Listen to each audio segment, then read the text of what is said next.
Όταν μιλάω για ταχύτητα έχω μεγάλο στόμα. Ποντάρω τα λεφτά μου και τα παίρνω πίσω βρώμα. Και χώμα τρως ακόμα καρμπιλατερά σου έχω μπόμπα. Φτιαγμένο μοτέρ έτοιμο για κόντρα.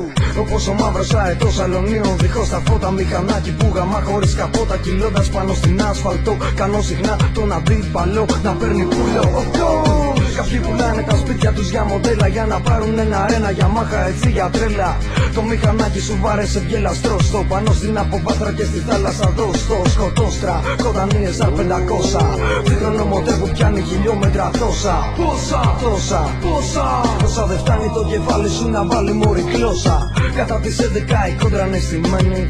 Και το τσακάλι στο γκαράζ δεν περιμένει. Με Honda RR 900 και πες του πιτσιρίκου στον τερματισμό τα αρχίδια μου να πάρει. Στην εκκίνηση ποτέ δεν πατινάρει. Αν έχει πρώτη Δευτέρα τρίτη τσίτα μπορεί. Κάνε συνάγρι μωρή. Κάνε συνάγρι μωρή.